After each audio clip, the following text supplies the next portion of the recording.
Well, hello, everybody, and welcome to a very unusual edition of the Guille-Allès Library's reading group. Hopefully, you can all hear me, and we've set all the settings right and got the live stream working.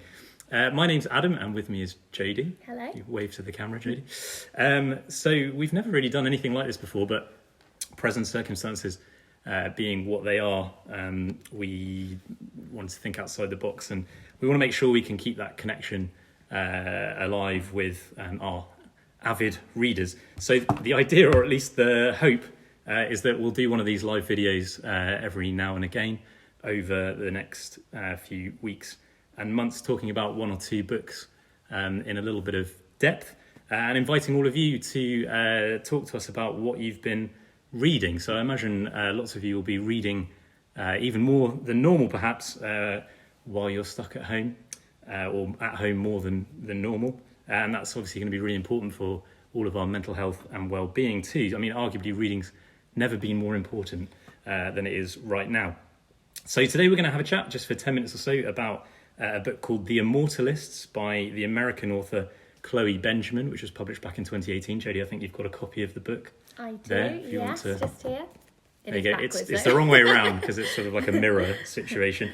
But yes, that's the book there. So this was the chosen book for the library's reading group in March.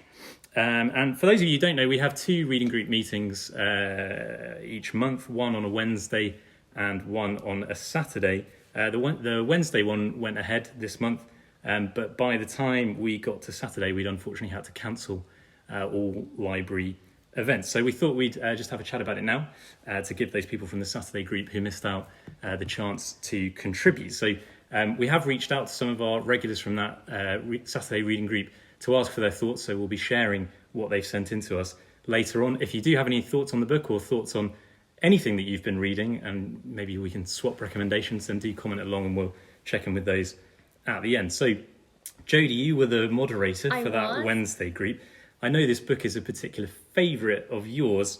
Do you want to start by telling us what it's about? Yes, so The Immortalists, so it begins in New York in the late 1960s and it focuses on the Gold Children. There's 4 of them. So one summer, the Gold Children decide, I think through boredom, to go and visit a travelling psychic, and she goes on to predict the dates of their deaths.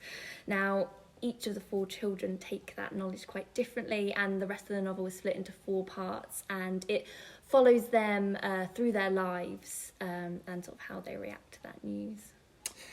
So, as I mentioned, you're a big fan of this. Yeah. So why did you pick it for the reading group? I think I really enjoy books that focus on characters. I like that it was split into the 4 parts. She'd obviously done a lot of research. There's lots of really interesting information about the places that they live and the time that they're living. And I think it really made me think about my life and how I'm living it, I guess. That's good. Yeah. It's good when a book can do that. So you mentioned what the setup is there. On the tagline on the front cover is quite good, isn't it? And it kind of captures what the book is all about. Yes, so the tagline is, if you knew the date of your death, how would you live your life? And I think when we choose books, we like to go for something that will spark a bit of debate, and that tagline, you can't really do more than that. Yeah, it's quite thought-provoking, isn't it? So as you mentioned, they go to see this fortune teller at the beginning of the book who gives them all a date that they're going to die. We, as the reader, don't know when that is, but as you read the book, you come to discover, obviously, we're going to try and do this without spoilers, but obviously for one of them, the date they've been given is to die very young. Others sort of progressively older, but still young, and then one of them is going to live a very long life.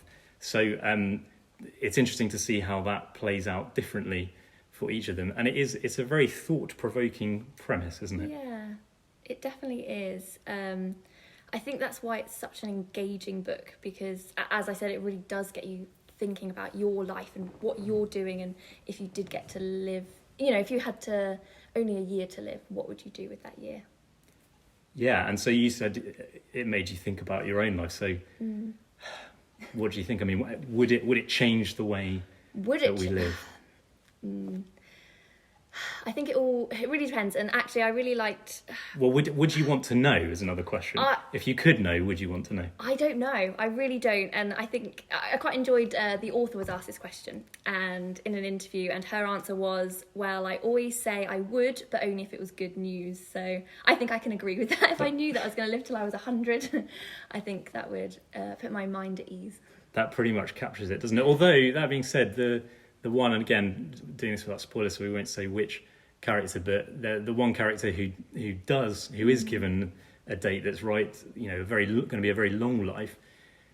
Is that a positive effect on her? Does it actually end up meaning that she doesn't quite live her life fully?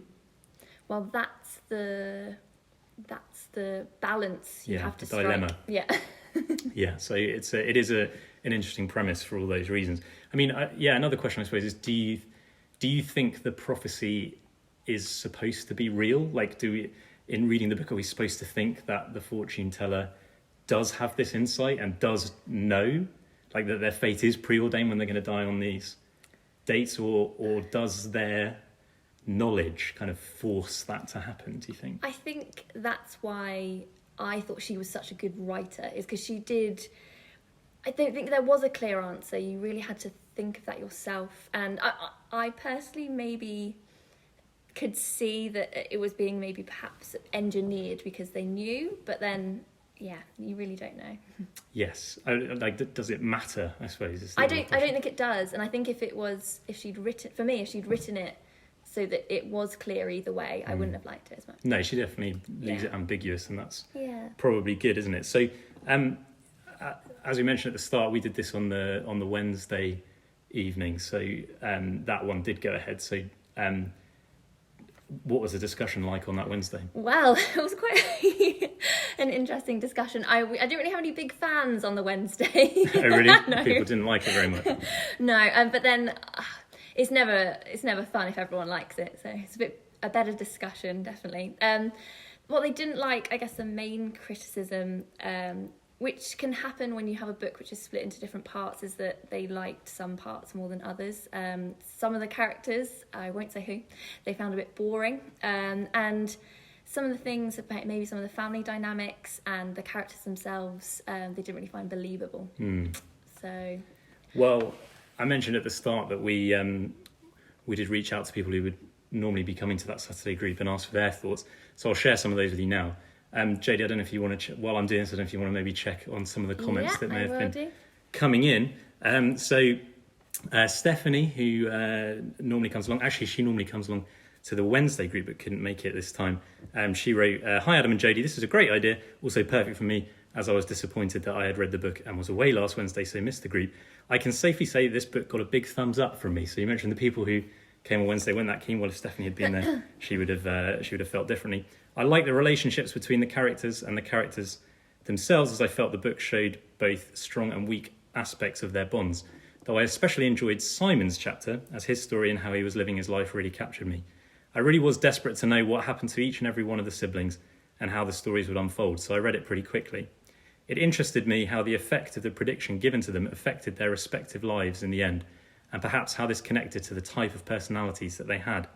It did get me thinking whether I would want to know when I might die, but I haven't made up my mind," much like the two of us and the author, it seems. Will be interesting to hear other people's opinions on that point. Then we had another comment from Linda, who normally comes along to the Saturday group.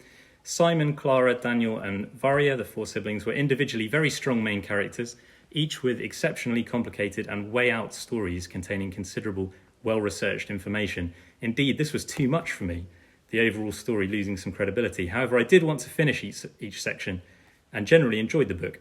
The interweaving of the minor characters and the siblings within each of the four stories was well done.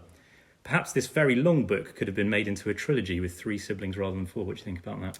I think that was one comment on the Wednesday, definitely, was that maybe 4 siblings was too many, and that we didn't get enough. They enjoyed the characters, but they wanted more depth and detail. So yeah, that could work. And finally, this comment from Anne, who again normally comes on to the Saturday group. "This is not the sort of book that I would normally choose to read. After a very slow start, in fact, the book became more of a page turner as a pattern developed. I can see this book being adapted to a commercially successful sensational film or TV series. historical and cultural references were interesting, such as the Harvey Milk shooting, also technological changes over the years. So yeah, because it plays out over this very long period of time, Yes. you do get that. It is quite sort of epic in scope, isn't it? And you get that sense of events changing and playing out. Yeah. Lots happens, I think. It's nice that it's been spread out over such a long time period. But then perhaps she's not covering enough in detail. So have we had any comments coming in, Jodie? Is anyone watching? The only comments are technical difficulties. We're actually sideways, apparently, to everyone. So apologies. That's not what it looks like to us. We look absolutely look straight fine. on. So yeah, sorry about that. But no, we haven't had any other comments about the book on Facebook. So. Okay. All right. Well, we'll pretty much bring it to an end there. We'll do this again, perhaps the right way round. But yeah, let us know what you guys are reading at the moment in the comments and tell us what you think of it. And maybe we can talk about it the next time we do this. This was obviously a bit of an experiment. Had some technical difficulties, apparently. We'll do our best to sort that out next time. And we'll check in with you again. Yeah. Stay safe out there. Enjoy whatever you're reading. And we'll speak to you soon. Thank you. Bye. Bye.